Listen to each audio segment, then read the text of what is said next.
And live from the internet, it's ZN Live.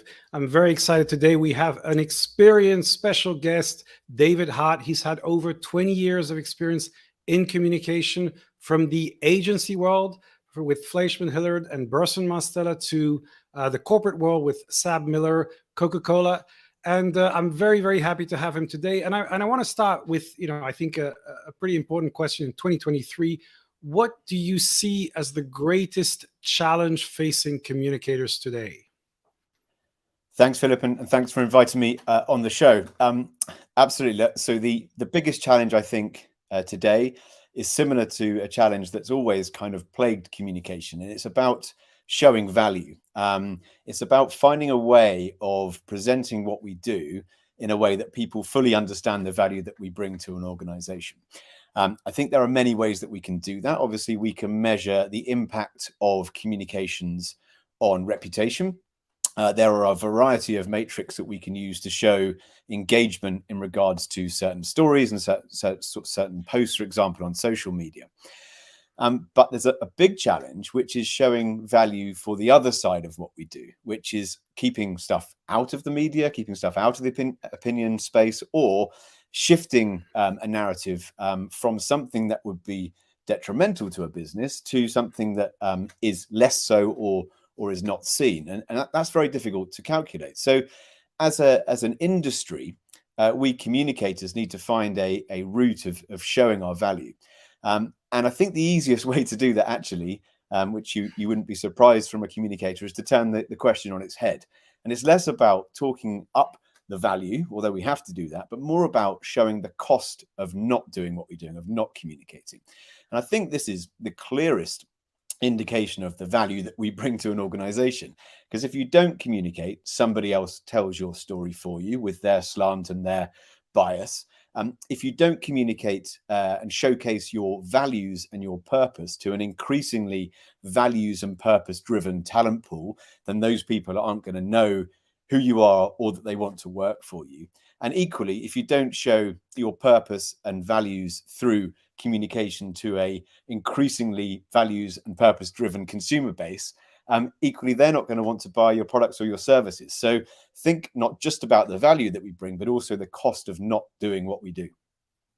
Yeah, very, very interesting point. Actually, coming back to the first point, showing value.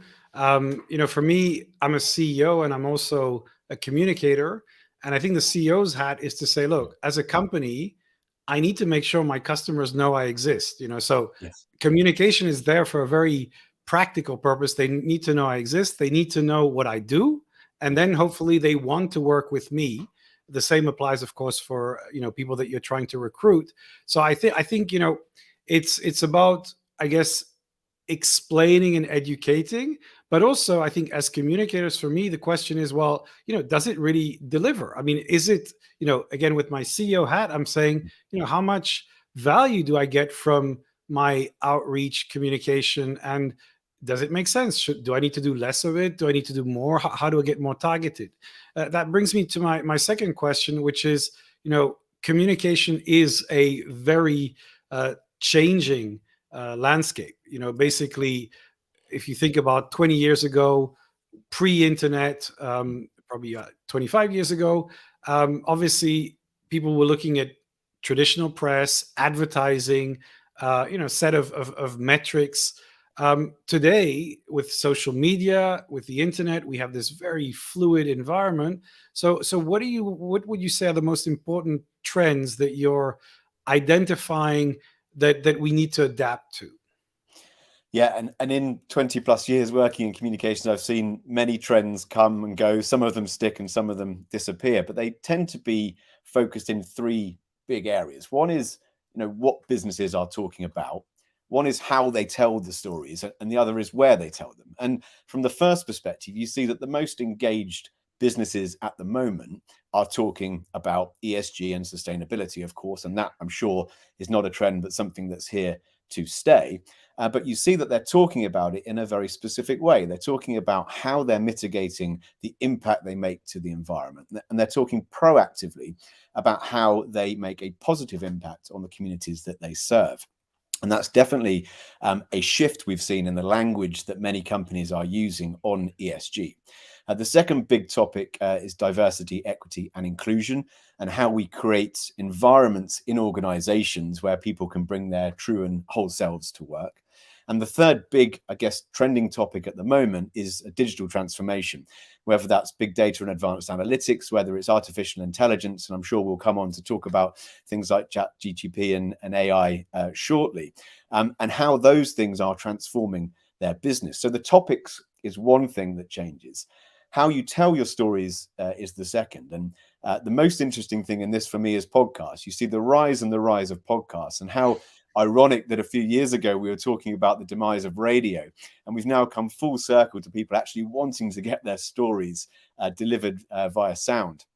And then you think about how CEOs are changing their style and their communication away from a kind of organizer of the business and someone that would tell people what to do to a facilitator of conversation. And that doesn't just mean internally. You see more and more CEOs on social media talking directly to their stakeholders. And we saw several of those doing that at the recent Davos World Economic Forum, for example. And then the third trend, I'd say, is where they tell their stories. We're still trying to get our heads around the metaverse, for example, and whether that's somewhere that we should be communicating, and if it is, how we do that. And then you have new things such as AI and ChatGPT and Bard that came online, just a couple of months ago. And again, we're all trying to work out what their impact is, what their future impact is, and how we engage with them as communicators. Yeah, I think this constant change, I think, to me is almost what defines communication, especially in this last decade, because it's simply not something that you can bring 30 years of expertise and say, this is how we do things because we've always done it. It's actually it's how do we adapt our entire approach to these new elements that we need to look at. We, for example, we find, because we're into tech, we're kind of technophiles, I would say. So we're very much into experimenting with the metaverse. My belief is actually it's more of a collaborative tool where you can create engagement with specific stakeholders, and you can actually collaborate across different things. It's not necessarily an outreach tool yet. I think that'll probably take a number of years, but I believe it's important. I think the biggest trend right now, which has the most direct impact, is actually ChatGPT and AI, not because these are entirely new technologies. As we know, they've been in the background being developed for many years. But I think we've seen with ChatGPT and OpenAI specifically a live demo, the biggest demo ever. And suddenly people have tried it and said, oh, this is actually something incredible that works and that can actually help in my day-to-day job. We've been, testing it for very simple things, just to help write stuff. So, you just write things and it just improves the writing. You can also ask it to help you to create sub kind of content for certain, certain elements. It can help with some research. It needs proper adult supervision. I mean, as we've seen. But I think that we're kind of scratching the surface for the moment, and it's going to transform things quite quickly. Not necessarily in visible ways, not always, but I think we're going to talk about how to create content, how to roll out things, how to monitor things. What has been your experience? Have you seen some impact already, or what are your what's your forecast of the impact it's going to have? Yeah, and we talk about these change elements within communications. I'm someone that can remember, I aged myself slightly, posting or faxing press releases to journalists. You think about how some of these innovations have changed the role of communications and massively supported us in the task. And I see this as just a new and additional support to the toolkit that we have as communicators. And I think the biggest chat in the kind of communication industry, if you put it that way, is a sort of fear of what ChatGPT can do or its future innovations, and will that affect our roles, our jobs, etc. down the line. My personal view is it's here to stay. It will get better and better, and we should embrace it. And when these things come along, actually what they do, just as you just said, Philip, they give you the ability to use the tools to do the things that you don't necessarily want to do, which is like starting out that article or that press release and where do you begin, and using this to finesse it, and then spending your time doing the things that you really love, being creative, doing different things, finding different ways to engage people in your message and in your story. So actually, I think it is something that we should and will embrace. I think it will get better.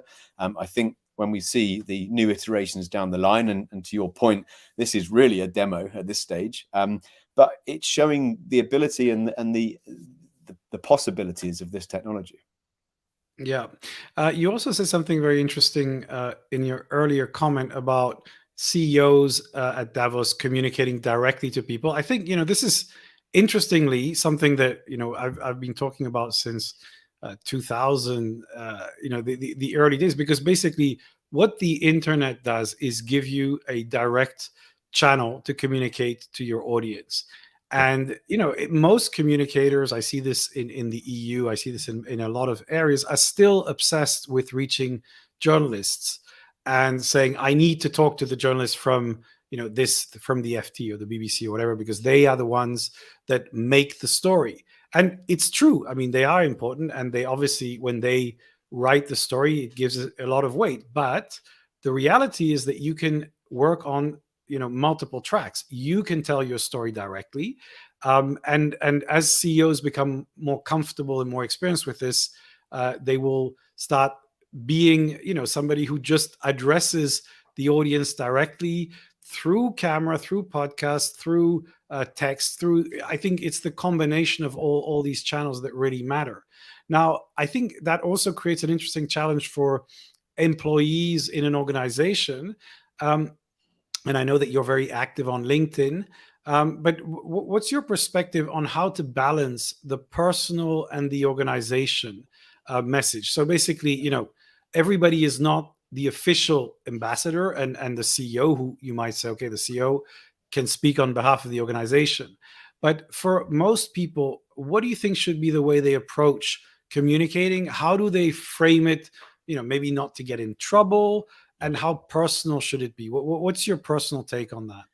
Yeah, well, firstly, just quickly back to your last point. Of course, there's still a role for traditional media, and of course, the reach of that media is vital to the mix of all communications. What LinkedIn, for example, brings to the game is this ability to speak directly, and whether that is the CEO or senior leaders or any member of the organization.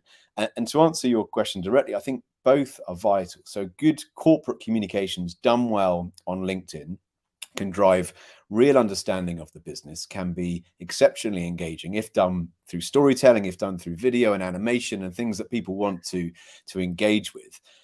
And we should keep doing that. But at the same time, there are some organizations that still are reluctant to let their people go, or proactively encourage their people to publicly talk about the company. And I wrote a LinkedIn article a few weeks ago about unleashing the advocates. And I think this is absolutely vital to the mix of every corporate communications set. Everybody in the company is an expert in their own field. Everybody has a story to tell. It takes something like sustainability. The business can talk about its commitments, what it's doing, why it thinks sustainability is interesting, but how much more powerful it is to show the person who is actually at the forefront of reducing water or reducing packaging or whatever it might be that their big sustainability requirements are. And if you can show those people and why they're so proud, I think it gives a much better sense of how the business is taking this seriously. And of course, there's business critical information, there's confidential information, there's cybersecurity to think about. And these are some of the things I think that those businesses that are reluctant to give the kind of big green light to go worry about. But I think as long as you've got the right policies in place, the right systems in place, and most importantly, the right training in place to show people how to tell stories and how to deliver a content on something like LinkedIn, I see very few downsides to it. This is key in terms of the training, is to get people to understand that they have to understand their expertise and their persona. So the persona they've built over time for example, I've got 20 years experience in communications and I talk about communications on LinkedIn. I wouldn't dream of talking about a topic that I don't really know about in a way that I don't really know about. So it's about thinking where your level of expertise is, what you know, and stick to that. And that's the simplest way to get going on LinkedIn, I think. Yeah, and I think it's very interesting because basically most people have something to say that's quite interesting. And we had a conversation actually with the ZN network. We had a session bringing over 50 people together. And one of the things we were saying is like, how can we as a network connect and share stories so that, you know, we engage with each other, and we actually raise awareness of what we do for our clients. And I think the three things that this is really powerful is that, I think conversations often bring commitment, and that's when you talk about sustainability. What I find really very kind of frustrating is when it's greenwashing and people are just talking about it as a message. Whereas when people start saying, no, this is the thing that I've been working on for 5 years and we're doing this thing, and other people say, wow, I didn't even know we were doing this as a company and I'm excited about it, I feel that actually often that moves the company closer to those commitments. So it's actually a way to kind of move the company forward, and it's a bit of internal advocacy to get the company to stick to those goals that you want them to do, because you want to work in an environment where you do things with them. So I think that I would say that probably everyone in a company has a certain amount of responsibility, or at least can play a part in communication. And the ones that are more talented and more creative can probably kind of integrate that and bring that as one of their core skills or attributes. Now, when you talk to younger communicators, students, people who are starting in the field, what do you tell them to look out for? What skills do you tell them that they need to develop to be successful? Yeah, well, I've been very grateful recently to talk to a number of graduates or soon to be graduates. And one of the great things is actually that there's people very excited and keen to go into a career in communications. And I think that's fantastic that people still see it as something that they want to do, and they see communications as a path for them. And that actually led me to write this series on LinkedIn, my lessons to my younger corporate affairs self, because I thought I would have appreciated some of that advice as I was starting out.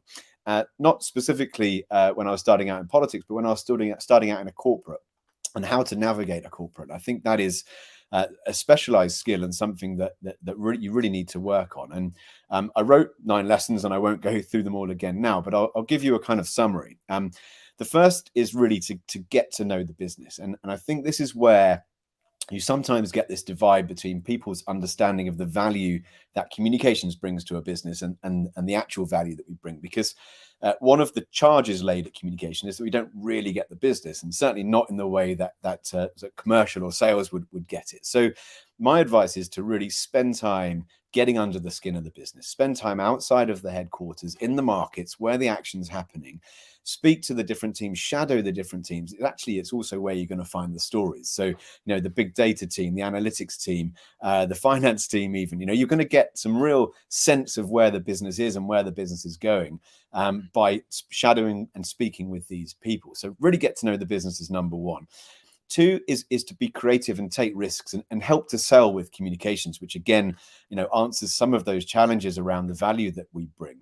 Sometimes corporate affairs is considered a bit of, safe, conservative, not really driving engagement in the way it should do. So think about how we can do that in a different way. And to your point just now around sustainability, yes, it's great when, in fact, fantastic when individuals are communicating that story themselves, but let's also think about how we can use those individuals in our corporate communications. Of course, there's a reason and a need to present the senior leadership of the organization and to promote what they're doing, but also think about how you can promote all of these other people that have got fantastic stories to tell within the organization.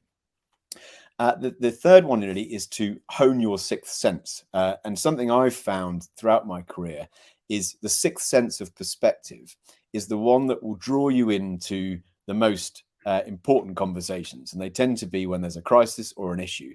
And that's the opportunity you get to sit at the top table and speak to the leadership team. And this sense of perspective gives you, I think, the power and the authority to say, look, this has a real important impact on or could potentially have a real important impact on our strategy or our business.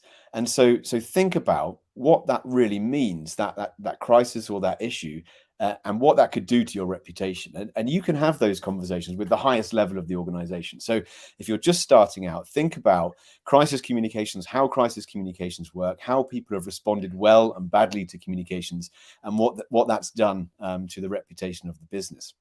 And the final one that we've been talking about a bit today is about embracing change and not being afraid of change. And, communications has been threatened in inverted commas for many years with all of these different things that have come our way, from the internet to social media to now ChatGPT. And we're still here, and we're still understand the art and the science of communications, the need for communications, and we're still delivering it and supporting organizations to be the very best of where they can be. Yeah, and I think maybe you have a book structure in there that you have to start thinking about. I think that might be interesting to expand. I like the point you made about getting to know the company, and I think an interesting way to do that might be to think like a journalist. You're going in the company, interview people, think about the stories that might get traction within the company and outside the company. So I think that's a interesting mindset and an approach to try, because that's really ultimately, I think, what you're doing. You're no longer trying to pitch at other people. You really need to pitch at the audience, and the journalists and multipliers happen to be in that audience. Now we have time for a few recommendations.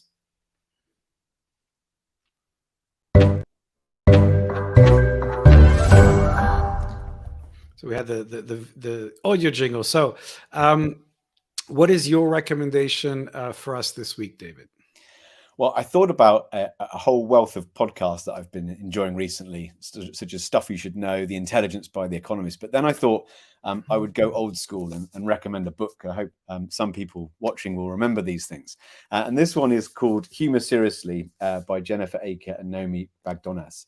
And why I really enjoyed this book, or it really sang to me on two levels. One is this whole point about bringing your whole selves to work and creating an environment where you can bring your whole self to work. And I think we've got over this notion that you have to be terribly serious all the time to get by or get ahead in a professional environment. And the book, nor I am recommending that you go to your next team meeting with a stand-up routine ready and you just fire as many jokes off as you can. But it's about not inhibiting people from bringing the fun side of their character to the office, and making people feel comfortable that if they do bring the fun side of their character to the office, it won't affect people's view of them when they bring their professional side to the office. Of course, there are moments and times when humor is not appropriate, and there are times when you do need to be terribly professional and serious. But I think if we brought more fun to the office and allowed more humor into teams, it would make the work environment a much better place and a much more engaging place to work. And the second point is, now our whole job as communicators is to engage. There's a line in the opening headline, actually, in the foreword, which is that humor makes us human. It's what distinguishes us from the robots at the moment. So the more we can bring humor into our corporate communications, the more we make them engaging, the more we make people want to engage with them, understand what the business is talking about, and then engage with whatever products or services that we're selling. Yeah, that's true. Although ChatGPT is getting quite good at making jokes, so who knows? I do find I think it's a very good point. Although you might end up with a very scary conclusion that in your review you'd have like level of humor and humorous competence, so your jokes would be checked by HR in terms of how funny they are. The way I see this, and actually I bring that in the ZN culture, is I talk about positivity in general. What I want is for people to enjoy what they do, and really, so they have to make a choice to say, look, I want to be working with these people on this project, and if I don't enjoy it, if it's not right for me, it's okay to say I need to look for something else. It's not a major failure. It's just that there's a mismatch, And so for me, I just say, look, I want us to work in an environment with people who enjoy working together. And that means some people will not find, will not connect because of their personality or because of whatever they're doing or need at that point in their lives, which is fine. But what you really want is to be doing work with people that enjoy working with you, with your team, and get up in the morning thinking, I'm looking forward to what I'm going to do and to my next challenge. So that's one of the things I really like. My recommendation is a book called How Big Things Get Done, which I actually picked up in the airport in India just last week, and almost done with it. It's by Bent Flyvbjerg. I'm not going to pronounce it properly, and Dan Gardner, and it's about how you kind of execute these very large projects. Creation of the Terminal 5 airport or the building of the Empire State Building, and why some of these projects go catastrophically wrong. And how the ones that succeed. And it's about cognitive biases. It's about being too optimistic, not understanding the black swans that can completely throw big projects. But it's also the same thinking you need to apply to renovating your kitchen or redoing something, because that's also where you have these big changes. So very instructive. I really like the whole cognitive biases and those kind of things. So David, thank you so much for being with us today. It's been very informative. A lot of very good tips. We will share your posts on LinkedIn for young communicators. We have a lot of them in our network. And I hope you have a fantastic weekend, and I will see you online. Thanks very much. Thanks for inviting me.